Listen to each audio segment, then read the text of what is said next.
It's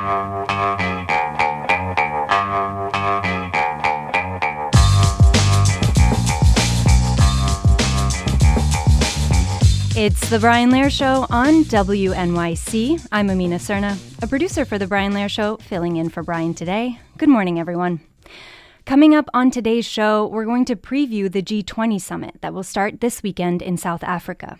The news before it's even begun is that the United States and China's leader Xi Jinping will not be in attendance. We'll talk about why two of the world's major powers are skipping it and what South Africa and the countries that are attending are hoping to accomplish without them. Plus, we'll talk about the Trump administration's continuing attacks on so-called drug boats coming from Venezuela. My guest for that conversation is an AP correspondent based there. She's reported on who's been killed so far and why the U.S. is doing this. And we'll wrap today's show with a conversation about AI-generated music. Yes, I regret to inform you that this is now a thing. You may have even come across a song made with AI and not realized it. But first, we begin today's show in New York City with our coverage of Mayor-elect Zohran Mamdani's transition into City Hall and other city politics news. This morning, Mamdani made another major personnel announcement. He succeeded in courting Police Commissioner Jessica Tisch. This comes after that unorthodox move during the final mayoral debate. We'll look at what we know about the conversation with Police Commissioner Tisch now that she's officially joined the Mamdani administration. There's also news that both Mamdani and President Trump are anticipating a meeting in the Capitol after both men used each other as foils during the campaign season. Plus, did you catch that our current mayor, Eric Adams, embarked on an international journey to Israel and then Uzbekistan? While Mamdani maintains that his team has been working with the mayor's office to ensure a smooth transition of power, Adams has made several moves that caused trouble for Mamdani, including designating the Elizabeth Street Garden as a park, thus spoiling plans to build affordable housing in its place. And even though this election season has ended, the fun never stops. Already, we're seeing news about candidates popping up to challenge the existing New York City delegation in the House of Representatives. There's Dan Goldman's seat in New York 10, which contains Lower Manhattan and much of Brownstone, Brooklyn, and New York 12, Uptown, where Jerry Nadler leaves an open seat. Then there's City Council member Chi Osei, who's looking to challenge House Minority Leader Hakeem Jeffries, despite both Mamdani and Representative Alexandria Ocasio-Cortez advising him not to. With me now on all this and more is WNYC and Gothamist reporters Elizabeth Kim and Brigid Bergin. Hi, Liz. Hi, Brigid. Good morning, Amina. Hey, Amina. All right, let's start with the big news. That is the announcement that Jessica Tisch will remain as police commissioner. So, Brigid, Liz, there was an announcement, but it was only on paper. There hasn't been the usual bells and whistles press conference that we're used to with these kind of personnel announcements. How unusual is that? Liz? Okay, I'll start. It is pretty unusual, and, Brigid can talk about this as well. And it's not just because it's a high-ranking role. I mean, it is obviously a high-ranking role. It's because it is one of the most high-ranking appointments that a mayor can make. I think you can argue that in terms of visibility to the public, this is the second most important position in New York City. The police commissioner has a great amount of clout and ability to shape how New Yorkers see and view public safety.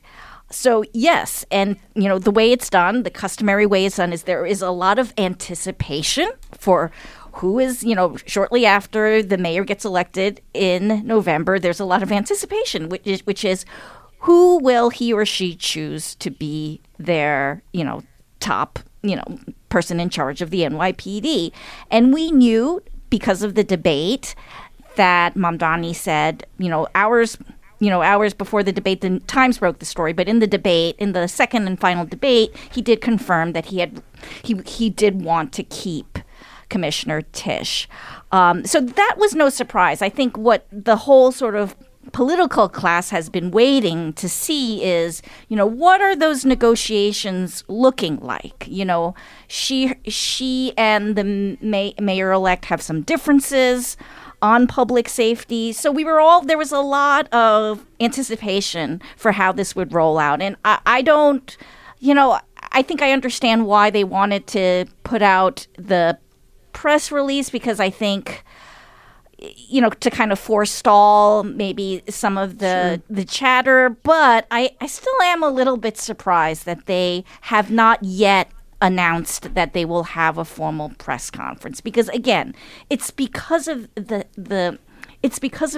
importance of this role, and their relationship is going to be highly scrutinized from day one. So it's a little weird to me that they don't want to get in front of cameras and just be together, and we can just kind of fire questions away at them, right, Brigid? Yeah, I mean, I think just building on what Liz said there, the announcement of a police commissioner is often one of the most high-profile announcements of a new administration. I remember clearly when Bill de Blasio stood with Bill Bratton, it was really important because it sent a statement about how his administration was going to administer public safety. As Liz said, when Mamdani announced that he would ask Commissioner Tisch to stay on, for many people that was seen as something of an olive branch to people looking for Mamdani to moderate some of his policies. It was very well received among the business community because, Commissioner Tisch is someone who is very highly respected among many leaders across the city. But similar, building on what Liz said there, I think part of the reason that, we have not yet seen at least the press conference, if there will be one, is because of some of those very issues she raised, the fact that they do have some differences, and to stand before, all of New York City's press corps to have to answer questions over and over about where they differ, could be sort of tedious. And instead, they're just putting out this message that focuses on what they are aligned on. And of course, also, Tisch is currently serving the current mayor. So there's a couple delicate pieces to that dance that they're doing right now. And, Brigid, you probably have seen this on social media, but we also got our hands on that email. Commissioner Tisch sent out an email to the members of the New York City Police Department this morning announcing her decision to accept the role of police commissioner under Mamdani. And, just to quote a little bit from it, she writes, "I wanted you, the men and women of the NYPD, to hear this directly from me first, because the reason I have chosen to stay is you." She goes on to talk about the nobility of the work, what the officers do every day to keep the city safe, their sacrifice. And then she also says, now, do the mayor-elect and I agree on everything? No, we don't. That's a very interesting decision ahead of, or at the same time, it was probably timed, similarly to when Mamdani put out his statement. But it's a very interesting decision for the police commissioner to go ahead and send out her own message, to effectively, the rank and file and the department that she will be running, that is somewhat sort of undercutting, her future boss in a way. All right, so that is what Tisch has said so far, or at least written in an email. Here's Mamdani talking about why he wants Tisch to stay on as police commissioner and the status of those discussions in an interview with ABC7 New York's Bill Ritter this past Sunday. When Commissioner Tisch came into the NYPD, she came into a police department that Mayor Adams had stacked the upper echelons of with corruption and incompetence. And she started to root that out, started to deliver accountability, reduce crime across the 5 boroughs. And that's something I'm looking to build on under a Mamdani administration in tandem with creating a Department of Community Safety that finally takes the issues of the mental health crisis and the homelessness crisis and understands them as responsibilities outside of the police department. And I met with Commissioner Tisch just this past week and continue to be confident in the necessity of us delivering on this agenda and more. She is like the other police commissioners under this mayor, closely managed by Mayor Adams. He's a former cop. maybe that was going to happen no matter what. Did she say anything to you that she doesn't want that to happen? She wants to be in charge of that? I think the conversation was more about what it can look like to continue to deliver public safety and what it could look like, especially without the distractions that we've seen over the last few years. And this is something that I shared, that I want this to be about the outcomes, because the most important thing is that New Yorkers are given a city that is safe and a city that is just. And too often those things have been put in tension. So in that minute, a little over a minute long clip, Ritter is saying that Eric Adams that Tisch was closely managed by Mayor Adams. We didn't see that press conference this morning. Could that be a sign that Mamdani wants to give her more authority over her department?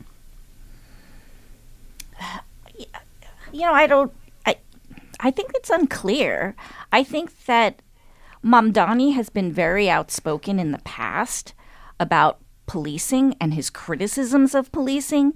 I'm thinking about the ways in which he's criticized the way that the NYPD has policed protests, right? He has come out and said that he wants to disband the Strategic Response Group, which is the unit that is responsible for policing protests. I don't know how a mayor, he was saying it at the time as, both an elected official and then as a candidate, but I don't know how you can come out and campaign like that and then sort of, just hand over full authority to your commissioner. I'd be interested in hearing what Brigid thinks about that. Yeah, I mean, I think we've seen that there are differences between Commissioner Tisch's policies and the way Mamdani had campaigned previously. But, I do think that we know that they have had conversations leading up to this point. I suspect that, the incoming administration was well aware that Commissioner Tisch was going to, send her message to the rank and file and supported her doing that so that, they came into this new administration as well with a sense that she was going to be able to lead with full authority. They will have to be in agreement on certain policies, but I think there's also a recognition of the expertise that she brings to the position. And, that is something I think we are going to be seeing consistently across this new incoming administration, a desire to find people who are experts in their field and who can do the best job for the city. And, we will see, the ability to have some autonomy to do that work. And it didn't come up in this mayoral race, but, criminal justice reform has been one of the core demands of the left, right? And Mamdani certainly represents the left, and he represents that movement. And he himself has at times, as an elected official, expressed the need for reform. So that's why I think that, for him, he's not the kind of mayor who can just take this hands-off approach to policing and just, this is my commissioner. She makes all the shots. I don't think any mayor can really do that, because at the end of the day, the buck always stops with the mayor. Listeners, we can take your calls on the Mamdani transition if crime and public safety have been major concerns for you, or if you had concerns about Mamdani's relationship with the NYPD. Does this appointment of Jessica Tisch calm your nerves? On the other hand, if you're one of Mamdani's Day One supporters, maybe you agree with Mamdani's 2020 assertion that the NYPD is, quote, racist, anti-queer, and a threat to public safety, comments he's repeatedly apologized for. How does this decision fall for you? We can also take your questions on Mamdani and Trump, Eric Adams, playing spoiler, call or text at 212-433-WNYC. That's 212-433-9692. Can we talk briefly about Jessica Tisch's work so far as NYPD commissioner under Mayor Eric Adams? Mamdani says she's been rooting out corruption and incompetence within the department and reducing crime. Brigid, maybe you want to expand on this and tell us why Mamdani sees her as a good fit for the NYPD under his administration. Well, I think it's important to remember the NYPD that she, entered as the commissioner of. It was at a time of a lot of tumult. We had seen the previous police commissioner resign, and there was a lot of scrutiny of what was happening and some, allegations of corruption within the agency itself. And I think she's broadly been seen as someone who has helped get that agency on, back on the straight and narrow. And going forward, I think there is a sense that she has a very low tolerance for any conduct that would be, considered untoward. And as I mentioned before, I think she's really seen as a stabilizing force. She's very well respected among business leaders and people who may be less inclined to support the mayor ideologically, but understand that he is now the leader of New York City, and see her as someone who is, if they can't fully understand where he is coming from a policy standpoint, they do respect the fact that he has kept this person who is, from their minds, someone who is a well-respected leader in New York City to lead an agency that is so crucial to the operations of the city. Ensuring public safety is so vital to ensuring the economy of the city thrives, that anything we want to do here in the city is fully supported. And so I think that is a big piece of why people are going to be very receptive to the fact that he's kept her in this spot. Here's a text. I know Mamdani wants to remove the police officer from the teams composed of a cop, nurse, and social worker for homeless outreach. Does the police commissioner have a different view? And we didn't play part of this exchange from that longer clip, but Ritter mentioned that later in the interview mentioned that Mamdani and Tisch are at odds over expanding the police force and hiring more officers. Liz, do you think that some of these agreements might resolve, or how? Well, they'll ultimately have to. And that would have been, one of the questions that both of them would have had to answer had they had a press conference today. Was, yes, Mamdani wants to create a department of safety, a separate agency apart from the NYPD. There's still a lot of questions about who would run that, how it would be run. Would the commissioner have a role in shaping it and running it, right?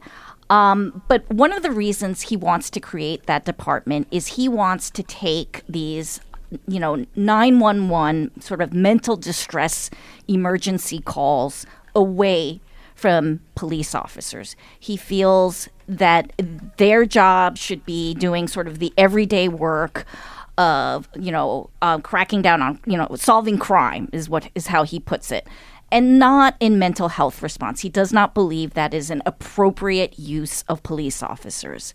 The question then becomes, there's already a long time system in place, and I'm talking about going back to de Blasio. It's not just Adams. Adams has kind of resuscitated it and tried to expand it, but there have been long, pilot program. I'm thinking of pilot programs in which police officers will partner with a social worker, with a nurse, with EMS teams, and that's how they tackle particularly issues in the subway involving someone who appears to be mentally ill.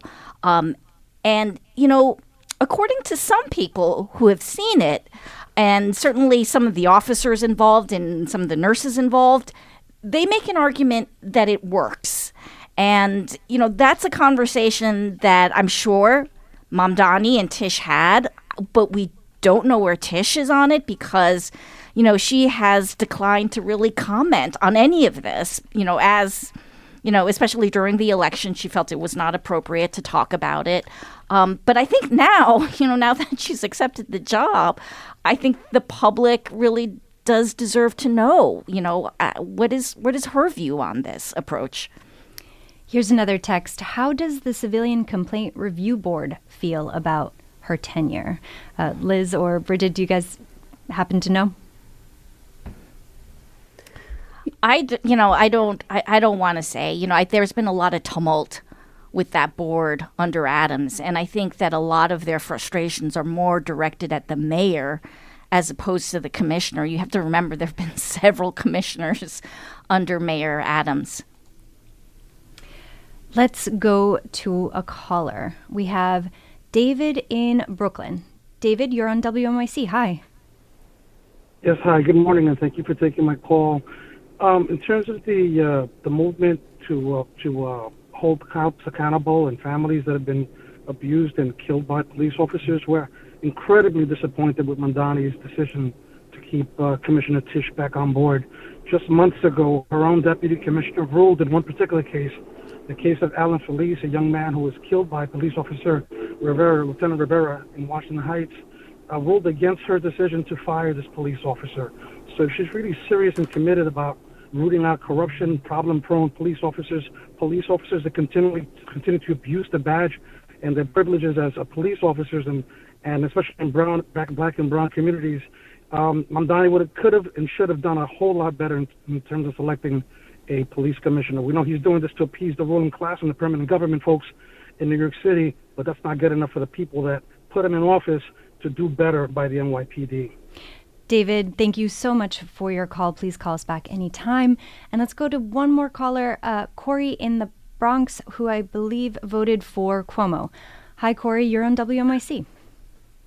Hi, thanks for taking my call. Yeah, I wanted to say, so I voted for Cuomo, and Cuomo got 40% of the vote, and he came on your show the day before the election, and he said his number one issue was public safety. I don't think anybody voted for Mamdani because of public safety. His issue and the key issue of this election was affordability. I think if you were to poll people and ask if public safety was a big issue for the people that voted for Mamdani, it was not going to be at the top of their list. His rise to stardom was his messaging and his inspiration on affordability. When it comes to public safety, I think the city is more in the camp of Cuomo, who, again, got 40% of the vote.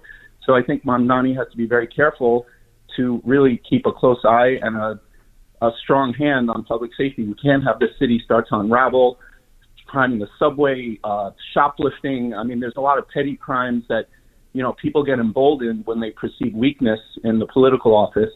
And I think this is an opportunity for Mamdani to prove that he is tough.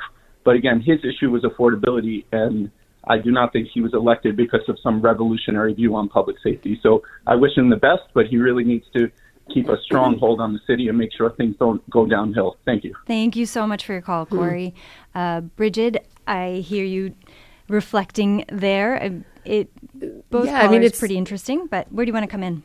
I mean, it's fascinating. You hear right in those two callers this line that Mayor-elect Mamdani has to walk, that there are going to be people like the first caller who are going to be very critical of this appointment, who, have problems with some of the disciplinary measures she has, or, as he was explaining, has not taken.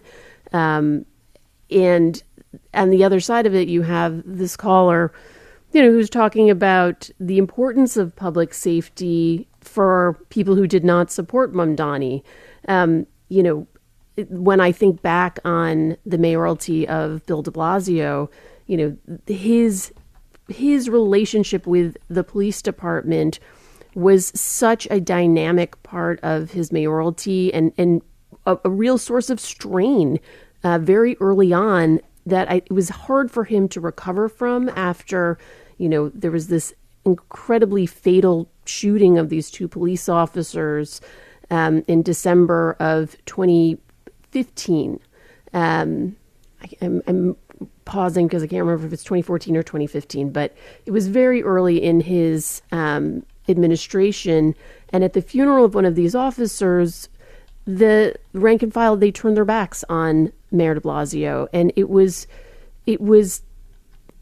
such a gesture of obviously disapproval and disrespect, but it also, made it so much harder for him in terms of his relationship with that department, I think, really during the course of his entire mayoralty.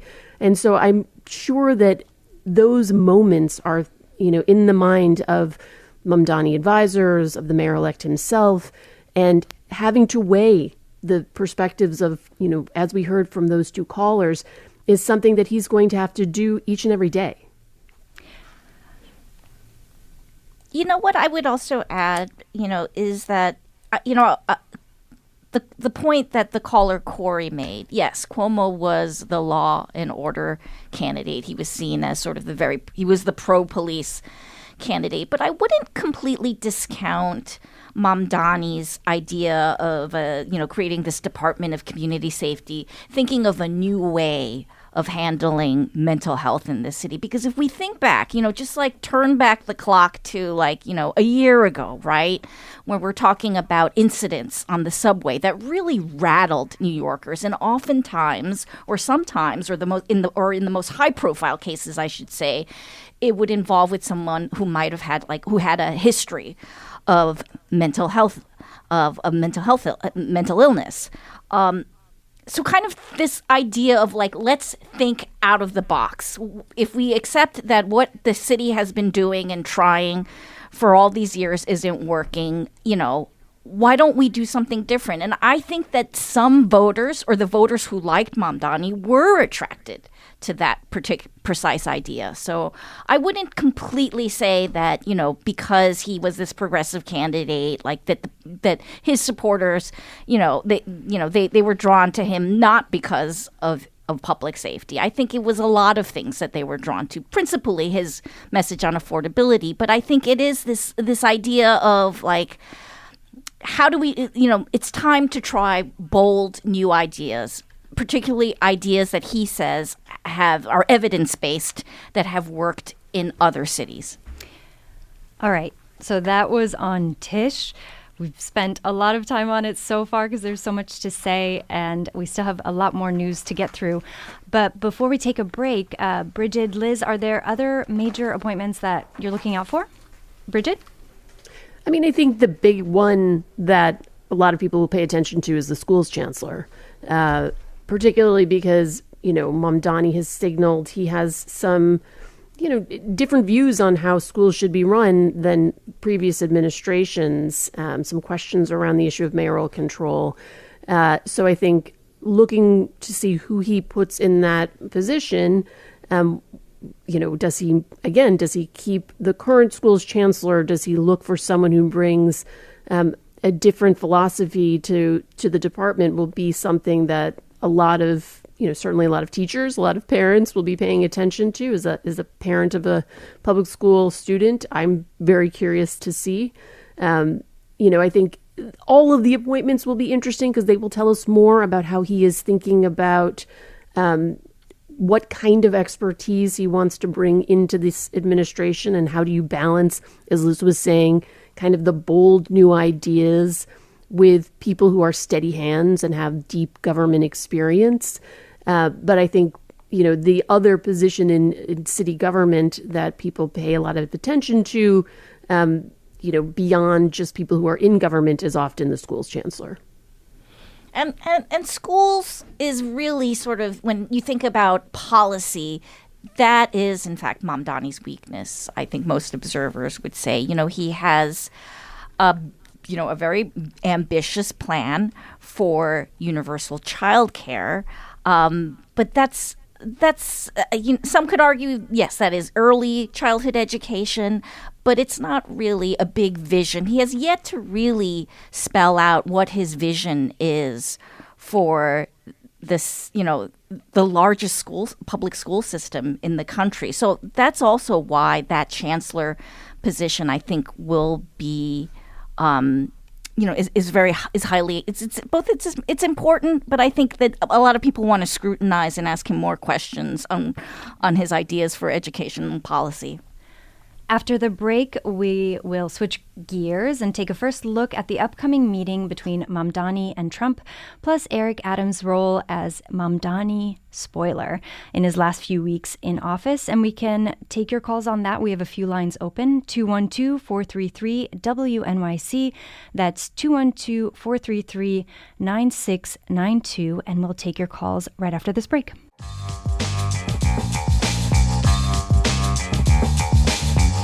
It's the Brian Lehrer Show on WNYC. I'm producer Amina Serna, filling in for Brian today, and we're speaking all things city politics with WNYC and Gothamist reporters Elizabeth Kim and Brigid Bergin. Brigid, Liz, let's turn to the news that Mayor-elect Zoran Mamdani will be meeting with President Trump. Throughout the campaign trail, when asked about whether Mamdani would work with the president, he maintained that he'd be happy to talk about issues of affordability, but would not acquiesce on immigration or his campaign promises. Here's a clip of the president speaking with the reporters about this upcoming meeting. The mayor of New York, I will say, would like to meet with us and we'll work something out. But he would like to come to Washington and meet, and we'll work something out. We want to see everything work out well for New York. That's President Trump on Fox and Friends on Monday. Liz, what do you anticipate these two men will have to talk about when they finally do meet? Well, Mamdani has said that he would like to focus on his issue of affordability, and I think there is room for him and the president to make that a shared priority because, that would be good too that's good politics for Trump as well. But, we will see. These are very different people. One sort of line that I think the Governor Kathy Hochul has talked about is that it is in the president's interests to sort of ensure stability in New York City. And she's talking about, not bringing in the National Guard to crack down on undocumented immigrants because that kind of disruption is bad for the city's economy. And she's kind of appealing to Trump's care for his own hometown. And also, he has many friends in real estate, in business, who want this city to succeed. And we'll see if that works. And I imagine that will be something that Mamdani talks to him about, too. Brigid, any thoughts? Yeah, I mean, I agree with Liz. I think this idea of, their shared opportunity around affordability is something we've already started to hear from the president, talking about, what his administration has been doing to lower costs, even if, we continue to see grocery prices continue to increase, et cetera. I think it becomes challenging when other members of the Trump administration send some contradictory messages. Also this week we heard from, the so-called border czar, Tom Homan, on Fox and Friends saying that he intended to be in New York City very soon for increased ICE enforcement. And, what form that will look like, we've already started to see it happening across the city. Certainly with reports, the Gothamist team was all over that raid on vendors along Canal Street in Lower Manhattan a few weeks back. That is obviously and certainly not the only instance of that type of enforcement, and what that could look like going forward is something that I think a lot of people are paying attention to with a lot of pretty great concern.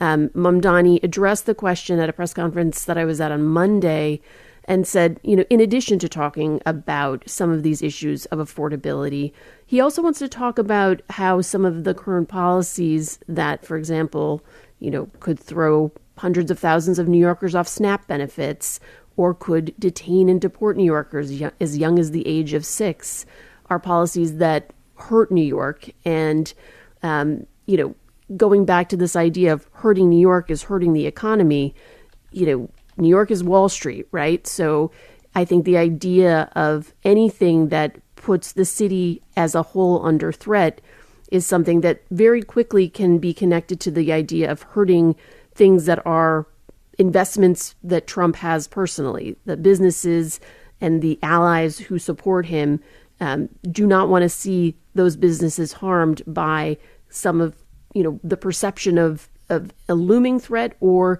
the active threat itself here in the city. Let's go to a caller. Mohammed in Brooklyn, you're on WNYC. Hi, Mohammed. Yep. Yes, good morning. Thank you for taking my call. No, this Mamdani issue, I have to say up front that I supported him. I voted for him. The whole scrutiny here is the fact that he's a Muslim. People don't want to say it, but that's the reality. Because I remember Trump ran on the same thing. He won affordability. He's talking about the same thing. The only difference is a Muslim. It's not even about Democrats, because even the Democrats are going against him. They call him a socialist. This guy just won election. It was a free and fair election that he won, and they had a primary. He won based on what he was running on. If people had problem with socialist stuff, I don't understand why they voted for this guy. He won. This will let him govern, even though he's a Muslim. It doesn't matter. They have other people that has been running this city for years. Nobody said anything when Giuliani was a governor here, and we know what Giuliani did. Thank you, At the end of the I'm going to just leave it there for time briefly. And Liz Mohammed there mentioning and told our screeners that he sees people complaining about Mamdani as a socialist, saying, well, you know, what's wrong with being a socialist if he wants to help poor people? One of the major reasons people are also afraid of a Mamdani mayoralty was the looming threat of President Trump sending the National Guard into the city if a, quote, communist were elected. President Trump referring to Mamdani as a communist. Now he says he, quote, wants to see everything work out well for New York. Is that threat still valid at this point in time, Liz? You know, it was very clear, especially, you know, as we were getting towards closer to Election Day, that we were seeing more and more very disturbing expressions of Islamophobia. And I'm thinking about, you know, an AI video that the Cuomo campaign released. They said it was inadvertently released, but it was released. And that depicted Mamdani supporters as criminals. It depicted Mamdani himself eating with his hands. And these are very open, explicit images, right, of Islamophobia. And it's no secret. We've also seen that from the MAGA corner. Mamdani has been repeatedly called an anti-Semite. There is no evidence that he has ever said anything anti-Semitic, right? It's there, and that is going to, that shaped his candidacy, and it's going to shape his mayoralty. Meanwhile, Mayor Eric Adams is using his final days to embark on an international adventure of sorts, making stops in Israel and Uzbekistan. Before we talk about Adams in Israel, which is getting a lot of press, Brigid, why did he go to Uzbekistan? Good question, Amina. You know, I think that is unclear. It's certainly unclear to me. We know that he is looking for potential new roles post January 1st, when he will not be a resident of Gracie Mansion or mayor of New York City. Prior to the election, you know, there has been chatter for a while about potential ambassadorships. He, you know, we know from a lot of reporting related to the dismissed indictment against him about his penchant for international travel. So I think it seems he's on a bit of a job hunt at this point. And I think it's a really sort of, it's a dicey situation because this is a taxpayer-funded excursion, and there's really legal implications in terms of how long he's gone. You know, he has to time these trips quite precisely because whether he likes it or not, at a, you know, under the city charter, at a certain point, the public advocate becomes the mayor if he's out of the city for more than, I believe it's 9 days.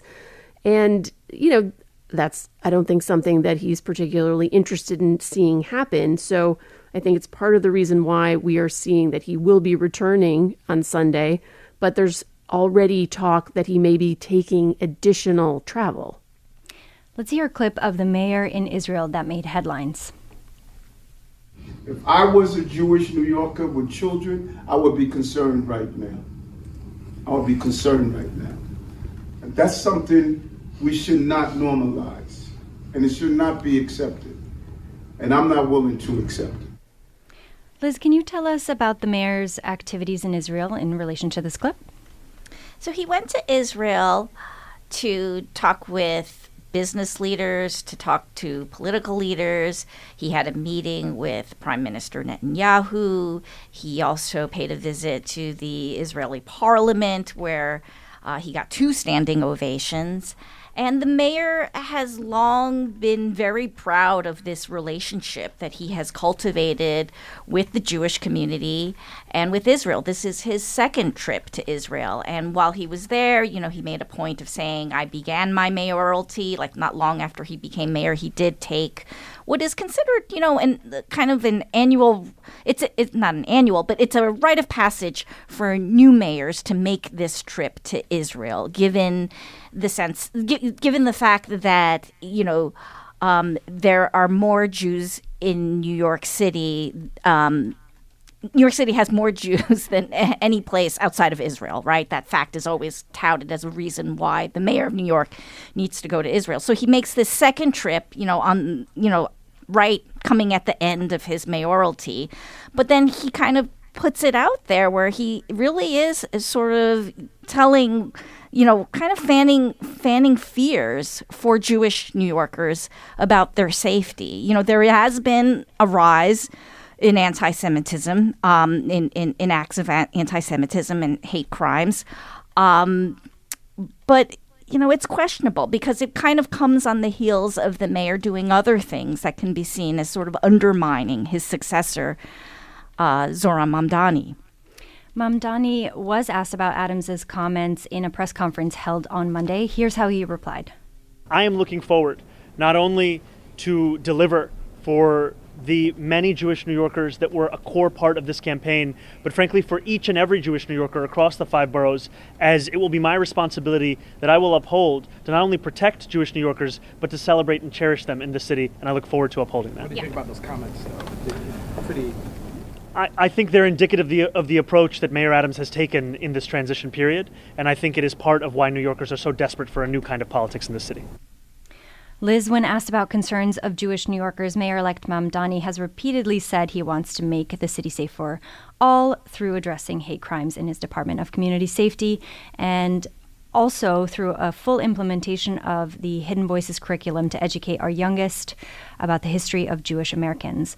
Why aren't these solutions calming the fears of Jewish New Yorkers that they have about his win? Well, I think if you were to ask one of the callers just now, like Mohammed, I think there's a fair argument to be made that it is because he is going to become the first Muslim mayor of New York City. And his critics, including Mayor Adams, have long tried to sow doubt about who this mayor would seek to protect. Nothing that Mamdani has said has suggested that he would somehow treat Jewish New Yorkers' safety differently than he would treat, the safety of any other New Yorker, right? But we do have the mayor right now, or not right now, he left Israel, but he did go to Israel and he did make these concerning statements that really are questioning. He's really challenging or trying to, he's trying to suggest that Mamdani won't do it, but it's without evidence. All right, switching gears one last time to cover all this news as we run out of time in this segment. Even though this November hasn't ended, there's already news about the June midterm primaries. Let's do a little rapid fire and go through some of these races that will surely be contested in the coming months. Starting with District 8, House Minority Leader Hakeem Jeffries' district. That's in central and southern Brooklyn. After weeks of rumblings, news broke on Monday that Brooklyn Council member Chi Osei filed paperwork to primary him. Brigid, he hasn't made the announcement yet, I gather, but what will this Gen Z council member, do you think he'll be going forward with primarying the second most powerful Democrat in Washington? Well, he filed the paperwork with the FEC, so it's a first official step. even though he hasn't formally made a campaign announcement. And tonight's a pretty big night for him. He's going before a meeting of the Democratic Socialists of America seeking their endorsement in this race. And I think there are members of that organization are weighing a lot of the issues related to this primary. I think, on the pro side, they see him as someone who could bring that, fresh perspective to Washington, D.C. and be someone who is part of a more, systemic change in Congress and for representing the districts, representing the constituents of that district. But, there's also, I think, a lot of concern that if he were to run and to be unsuccessful, which, the odds are, to unseat an incumbent representative, particularly someone like Representative Jeffries, who's quite popular in many parts of his district, is a huge undertaking. He also has tremendous financial support that would make it very challenging to run a campaign against him. So, it is a long shot bid, even with the backing of an organization like DSA. And, that's assuming he gets it, which we won't know until later this week. But it's definitely a race to watch. It's going to be very fascinating. When the House Minority Leader Hakeem Jeffries was asked about it on Monday, he said, "Come on in, the water's fine." Then, I will read a listener text. Somebody asked earlier in our segment, does Brad Lander have a role in Mamdani's administration? I see District 10, where Dan Goldman won out against an extensive field of competitors in 2024. There are now rumblings that Lander will throw his hat into the ring. Brigid, what are we hearing? Well, earlier this summer, Liz and I had reported a story about how the relationship between Zohran Mamdani and Brad Lander had shifted from pre-primary, where Lander had endorsed, where they had cross-endorsed each other. But in many ways, I think in the aftermath of Mamdani's win of that primary, people really saw Lander's kind of united front with Mamdani as being a really important statement, a real sign of solidarity. And there were some assumptions being made about the potential roles he might play in a future administration. Liz started hearing that some of that was shifting, and we reported that story out. The New York Times just this week, did another version of the story confirming what we had already reported. So what we continue to hear is that Lander could potentially primary Dan Goldman in that 10th congressional district, which also covers part of Brooklyn. That again could be complicated because another city council member, Alexa Aviles, has also talked about a potential primary challenge in that district. She is someone who is closely aligned with the DSA. So, that will be another potentially hard-fought race. But early days, and even earlier than what we were talking about in the 8th congressional district with Osei and Jeffries. Well, much more to come on all these congressional primaries as they're just starting to take shape, but we'll leave it there for now. My guests were WNYC and Gothamist reporters Elizabeth Kim and Brigid Bergin. Liz and Brigid, thank you so much. Thanks, Amina. Thanks, Amina.